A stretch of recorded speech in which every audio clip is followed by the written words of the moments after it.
tutto l'anno.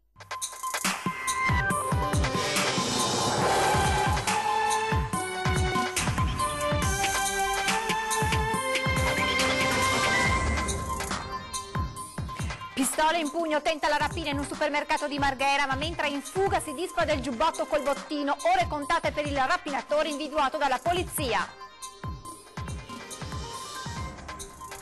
Gravissimo incidente stradale in viale San Marco a Mestre. Nello scontro tra un'auto e una moto ha avuto la peggio il Centauro. L'uomo è in rianimazione all'ospedale dell'Angelo.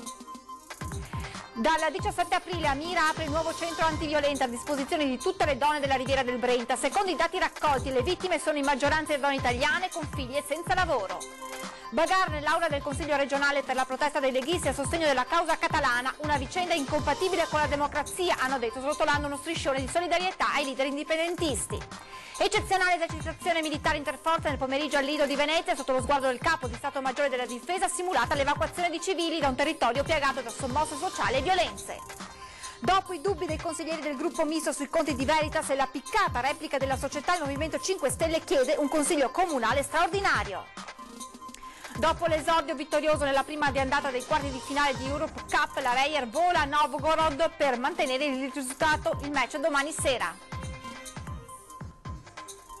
Buonasera e ben ritrovati con le notizie da Venezia e provincia. In primo piano la pagina della cronaca con la rapina al supermercato Ins di Marghera. Il bandito però si è rivelato piuttosto distratto, mentre in zona si torna a parlare di mancanza di sicurezza. Erano le 19:30 circa quando alla sala operativa della Questura lunedì è arrivata una telefonata su una rapina a mano armata nel supermercato Ins di via Trieste a Marghera. Il rapinatore è entrato in orario di chiusura quando ormai c'era poca gente e una volta all'interno ha puntato la pistola contro i presenti. Dopodiché l'uomo, con un perfetto italiano e tono minaccioso, si è rivolto alla cassiera dicendo «apri e dammi tutto», riuscendo ad impossessarsi dell'incasso che ha nascosto in una tasca del giubbotto. Poi, col viso sempre coperto da sciarpa e cappuccio, si è diretto verso un'altra cassa, urlando all'altra addetta di muoversi. Ma l'apertura di una delle uscite d'emergenza da parte di un cliente ha fatto scattare l'allarme e il rapinatore è fuggito. Nel frattempo sono giunti gli agenti della polizia e dopo aver ascoltato le testimonianze hanno perlustrato le vie adiacenti, trovando tra le siepi di un giardinetto il giubbotto del ladro col bottino di 653 euro all'interno, corrispondenti alla somma rubata. E in zona si torna a parlare di mancanza di sicurezza. Tu trovi uno per strada, ti chiede una sigaretta, gli dici di no, vai il rischio di prendere una coltellata adesso, sai, non è che io ho paura, ma mi ricordo quando andavo molti anni fa, 20 anni fa, forse anche più, con mia moglie via Cappuccina, Mestre, via Piave, si poteva stare fuori tutta la notte tranquillamente senza che nessuno rompesse le scatole. Adesso ogni passo che fai c'è qualcuno che rompe le scatole. Tra i residenti anche l'onorevole Campa che riconosce il problema. Bisognerebbe che l'amministrazione comunale e il sindaco avesse più poteri, perché molto spesso noi vediamo persone che si comportano male e la civica amministrazione, la polizia urbana non può fare assolutamente nulla. Magari qualche piccolo deterrente, mettere in carcere qualcuno magari una notte sola potrebbe servire. Speriamo che il nuovo governo, le nuove norme che il centrodestra ha in qualche maniera preannunciato si possono realizzare. Gravissimo incidente stradale questa mattina in viale San Marco a Mestre. Nello scontro tra un'auto e una moto ha avuto la peggio il conducente di quest'ultima, trasportato in codice rosso all'ospedale dell'Angelo. Versa in gravi condizioni all'ospedale di Mestre il motociclista vittima di uno scontro con un'automobile in viale San Marco. L'incidente è accaduto questa mattina una manciata di minuti prima di mezzogiorno all'altezza dell'incrocio con viale San Sovino. Da subito le condizioni del motociclista sono apparse gravi al personale del 118 che l'ha stabilizzato e successivamente imbarellato e trasportato all'ospedale. L'uomo è ricoverato nel reparto di rianimazione in prognosi riservata e i medici stanno valutando un intervento chirurgico per la riduzione dei traumi riportati nel violento scontro. È andata meglio la conducente dell'auto, una Peugeot Station Wagon, le cui condizioni di salute valutate al pronto soccorso sarebbero state giudicate guaribili in tempi relativamente brevi. La dinamica dell'incidente è al vaglio del personale del reparto motorizzato della polizia locale, che ha eseguito i rilievi di legge e deviato il traffico particolarmente intenso a quell'ora. Con la polizia locale anche i vigili del fuoco del comando di Mestre per le operazioni di soccorso. Qualche disagio alla circolazione dei mezzi pubblici, fermo il tram, deviati gli autobus su percorsi alternativi fino alla completa riapertura della strada. Ci spostiamo a Mira, dove aprirà a breve un centro antiviolenza che sarà a disposizione di tutte le donne della Riviera del Brenta. È un posto riservato dove si lavora con le donne, per le donne. Tutte le operatrici sono donne, non a caso, ma per una scelta specifica che rientra nella metodologia di lavoro dei centri antiviolenza, e quindi è vero che c'è paura, ma si può costruire una strada diversa e nuova. Tantissime delle donne che si sono rivolte a noi in questi anni ce l'hanno fatta, con grande fatica. Molto più di uno sportello. Dal 17 aprile Mira avrà un centro antiviolenza aperto 2 martedì al mese, dalle 11 alle 14, garantendo il massimo riservo. L'obiettivo è coinvolgere tutti i comuni della Riviera, affinché questo sportello sia un punto di riferimento proprio per tutto il territorio, per tutte le donne della Riviera del Brenta. Per un primo colloquio, da cui poi si deciderà insieme alla vittima il percorso da fare insieme in base alla singola situazione, si potrà telefonare al numero 342 9757 092 oppure inviare un'email a estiantiviolenza@isidecop.com. Previsti percorsi anche per gli uomini violenti. È un lavoro assolutamente fondamentale, dicevo prima, è l'altra faccia della medaglia, cioè da un lato ci sono delle donne vittime di violenza, ma d'altra parte c'è qualcun altro che agisce questa violenza, per cui è sempre un lavoro che ha a che fare con un sistema e non poi con la singola persona. Donne italiane con figli e senza lavoro sono le vittime più frequenti, secondo i dati raccolti nei vari centri del territorio. Da un lato la maggiore presenza di donne italiane, quindi siamo in percentuali che variano tra il 60 e il 70%, e anche il fatto che la maggioranza delle violenze si realizza all'interno delle mura domestiche, circa il 60% sono violenze domestiche. La politica bagarre nell'aula del Consiglio regionale quando i leghisti hanno srotolato uno striscione di solidarietà nei confronti dei leader indipendentisti catalani detenuti in Spagna, chiedendone l'immediata liberazione.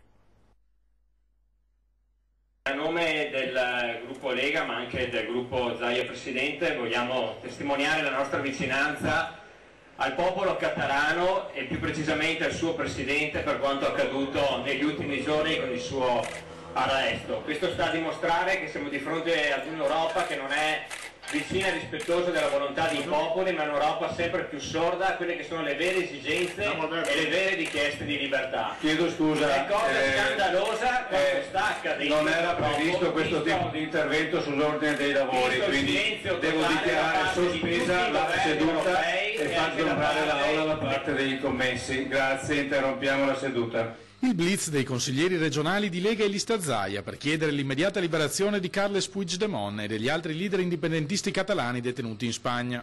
Una vicenda incompatibile con la democrazia in Europa, tuonano dai banchi della maggioranza, che ci riporta indietro al periodo più nefasto della nostra storia. Pensiamo che l'Europa non sia l'Europa delle prigioni, dei prigionieri politici. Crediamo che questa è una pagina della storia che ormai è stata cancellata, appunto, la storia circa 70 anni fa. I leghisti rivolgono un invito alla Germania, dove Puigdemont è stato arrestato alcuni giorni fa perché neghi l'estradizione richiesta da Madrid. Fatemi capire, allora noi abbiamo avuto la Francia che ha dato asilo politico a dei criminali terroristi italiani che hanno ammazzato padri di famiglia e li hanno fatti vivere come delle star.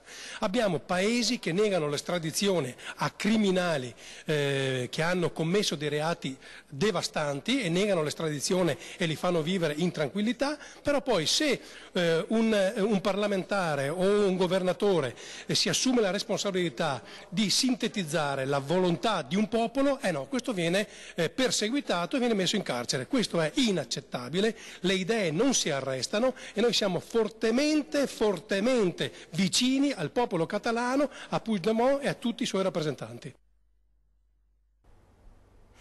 Ed ora la politica nazionale, mentre Matteo Salvini ha annunciato pochi minuti fa che la settimana prossima incontrerà Di Maio in campo neutro, ha spiegato il leader del Carroccio, ci troveremo, dice, o alla Camera o al Senato, si addensano nubi sempre più grigie sul futuro di Forza Italia e in Veneto gli ex del partito non risparmiano critiche nei confronti di Silvio Berlusconi. Il tramonto della figura di Silvio Berlusconi è cominciato con queste elezioni e difficilmente vi sarà una nuova alba secondo i fuoriusciti da Forza Italia.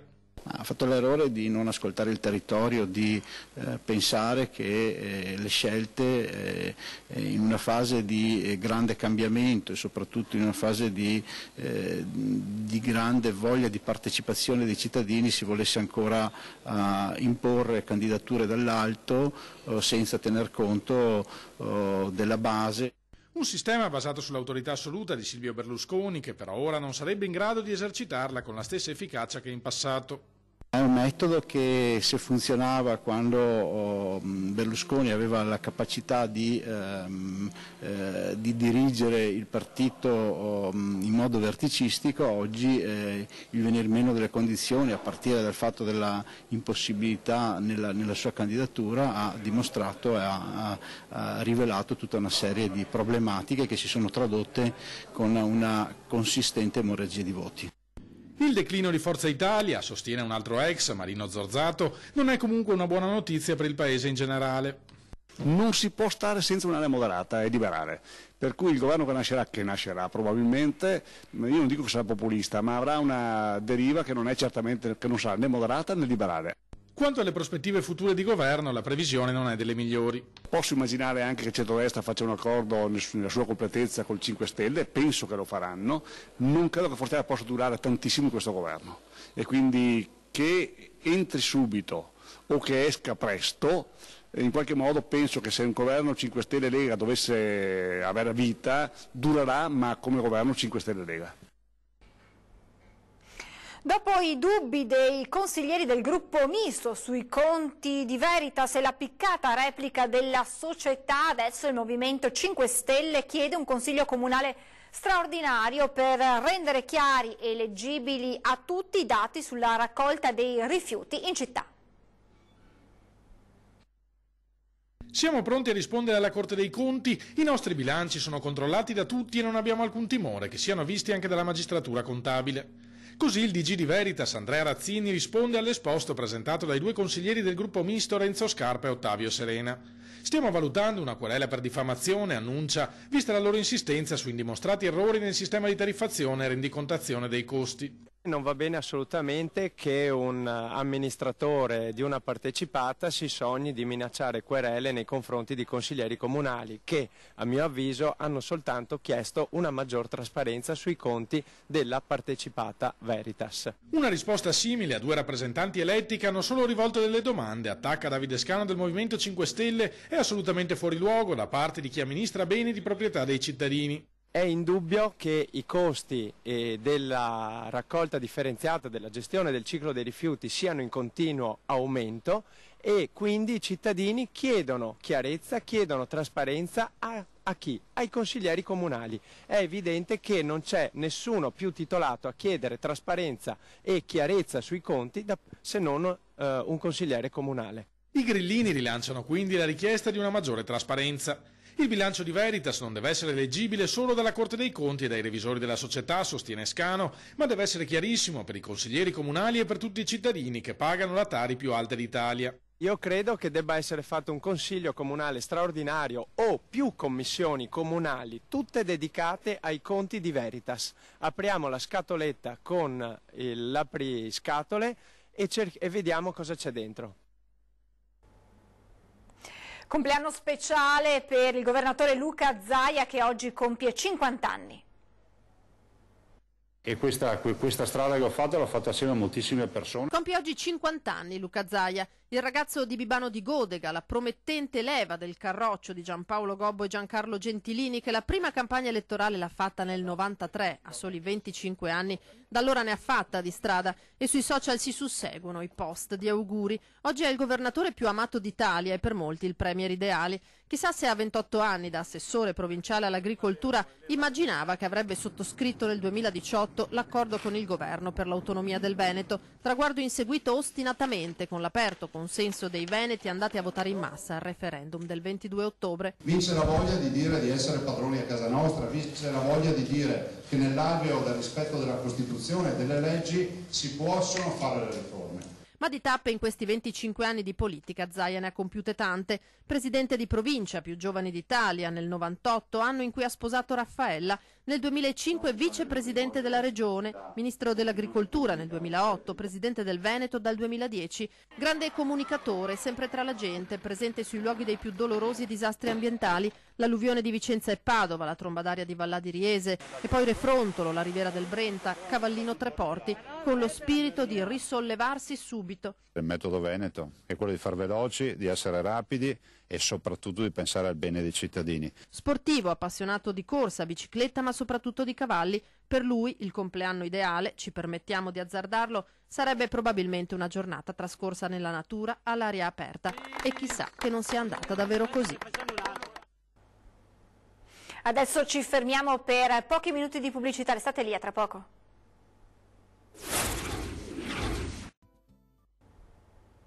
Di nuovo in diretta con l'edizione veneziana dei nostri telegiornali. La difesa delle maestre senza laurea che potrebbero essere escluse dalle graduatorie, ma anche l'approvazione di una delibera sull'illuminazione pubblica. Dopo 3 mesi e non senza polemiche, questa sera torna a riunirsi il Consiglio Comunale a Mira. Le polemiche, insomma, sono anche sintomo di voglia di partecipare e quindi noi appena abbiamo avuto tutto quello necessario siamo partiti. Il primo cittadino di Mira smorza le polemiche sulla mancata convocazione del Consiglio Comunale che nelle scorse settimane era stata stigmatizzata dal consigliere Fucsia Paolo Lucarda. Cause di forza maggiore hanno costretto sindaco e giunta a uno stop di 3 mesi, pur se l'attività consiliare è andata avanti secondo programma. Abbiamo già risposto per iscritto ai consiglieri che hanno fatto domanda, quindi questa sera si tratterà più che altro di discutere verbalmente le cose alle quali abbiamo già dato risposta. In realtà poi ci sono altre mozioni importanti. Il prossimo Consiglio è previsto per metà aprile ed un'altra riunione sarà convocata qualche giorno più avanti, mentre già il 28 sera nella sala consigliare è fissato un incontro con i cittadini, circa un centinaio, interessati dai lavori di rifacimento delle condutture del gas. 9 mesi di lavori e 8 chilometri di strade per la nuova rete del metano, i cui cantieri partiranno in aprile nelle zone di Mira Taglio, Oriago Sud e Oriago Nord.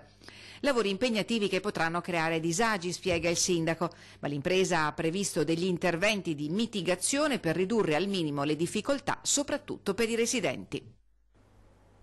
Eccezionale esercitazione interforze al Lido di Venezia. Nel primo pomeriggio di oggi simulato uno scenario che ha comportato l'evacuazione di civili dal territorio, il tutto alla presenza del capo di Stato Maggiore della Difesa, Graziano. 01 da 02, ti confermo sono in scelte con Alfa. Partenza nell'area dell'aeroporto Nicelli a Lido, è da lì che i team militari incaricati di recuperare il personale civile da imbarcare per la successiva evacuazione hanno fatto la spola in un tiepido e ventoso pomeriggio di inizio primavera che verrà ricordato per l'eccezionale esercitazione interforze che ha testato la capacità dei militari in operazioni di evacuazione del territorio. Lo scenario simulato è stato quello di uno Stato straniero caratterizzato da una situazione di crisi e violenze sociali e come in ogni esercitazione sono stati ipotizzati momenti di estrema difficoltà in cui sono necessari sangue freddo e professionalità.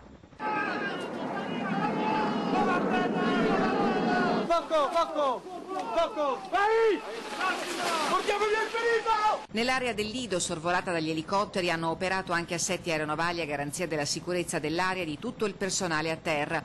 L'esercitazione si è conclusa al forte di Sant'Andrea sull'isola delle Vignole, dove gli evacuati sono stati sbarcati e dove è stato collocato il comando della task force incaricata di condurre l'operazione denominata Joint Small Operation 2018, che ha visto impegnati personale e mezzi dell'esercito italiano, della Marina Militare, dell'Aeronautica Militare, dell'Arma dei Carabinieri e della Croce Rossa Italiana. Ad assistere all'esercitazione la più alta carica militare italiana, il capo di Stato Maggiore della Difesa Claudio Graziano, con il suo omologo austriaco Ottmar Commenda, in visita ufficiale in Italia. Siamo allo sport basket. Dopo la sconfitta in campionato, i ragazzi di coach Del Raffaele cercano di rilanciarsi in Europa. Sentiamo come con il vice allenatore Tucci. Trattandosi di una partita senza ritorno, e dobbiamo essere bravi a non pensare chiaramente a 10 punti dell'andata di vantaggio, ma a giocare ogni possesso come se fosse l'ultimo. Ci aspettiamo fra l'altro anche un clima abbastanza caldo, infuocato come è giusto che sia fuori casa, quindi dobbiamo essere bravi a tenere l'attenzione dentro certi limiti senza snaturare quello che è il nostro gioco, perché già in gara 1 abbiamo dimostrato di poter avere qualcosa in più sul piano della velocità e del coinvolgimento di tutti i nostri giocatori. Dopo la sconfitta in campionato subita domenica da Pistoia, l'Umana Reyer si prepara alla sfida di mercoledì contro i russi, una gara senza ritorno, facendo attenzione a determinati aspetti. È evidente poi che quello che pensiamo è anche di migliorare dal punto di vista dell'approccio fisico, soprattutto dentro l'area al rimbalzo, dove abbiamo subito probabilmente un po' troppo i lunghi, ma anche le guardie avversarie, ricordando insomma che i russi hanno nei ruoli dal 3 al 5 una taglia molto superiore alla nostra. Uno spettacolo naturale lungo la foce del fiume Tagliamento, dove un gruppo di caprioli, che vedete nelle immagini, è stato fotografato ieri mentre nuotava sulla spiaggia veneta di Bibione verso quella friulana di Lignano Sabbiadoro. Circa una quarantina i caprioli avvistati, che hanno seguito il corso del fiume in cerca di cibo, giungendo fino alla costa dell'Alto Adriatico, un territorio che, come spiega Giosuè Cuccurullu, presidente del Comitato Riserva Naturale Foce del Tagliamento, vede una forte espansione numerica della specie. Con queste immagini terminiamo questa edizione dei nostri telegiornali. Vi lascio le previsioni del tempo. Grazie per l'attenzione, buona serata.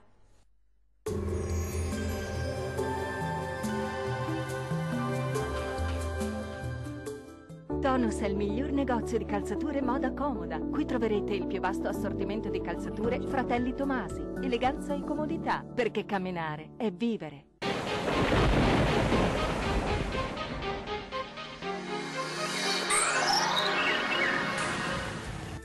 Ben ritrovati al meteo di Antenna 3. Molte nubi sulle nostre regioni, anche con qualche piovasco, specie sui monti. Vediamo il dettaglio di mercoledì 28 marzo. Sul Veneto cielo irregolarmente nuvoloso, ma con ampi spazi soleggiati. Qualche piovasco sarà possibile sul Bellunese, specie in serata, ma migliorerà presto. Vediamo insieme anche le temperature. Le minime saranno comprese tra 3 e 6 gradi, valori massimi invece compresi tra 11 e 16 gradi. Spostiamoci ora a vedere la situazione del Friuli Venezia Giulia. Qui il cielo sarà molto nuvoloso e spesso anche coperto, anche con qualche debole pioggia a carattere sparso. Temperature minime tra 6 e 7 gradi, valori massimi invece oscillanti tra 13 e 17 gradi. Molte nubi anche sul Trentino Alto Adige, il cielo si presenterà a tratti coperto con qualche piovasco entro la serata. Temperature minime tra 6 e 4 gradi, massime in aumento e comprese tra 17 e 19 gradi. Dal meteo per ora è tutto, arrivederci.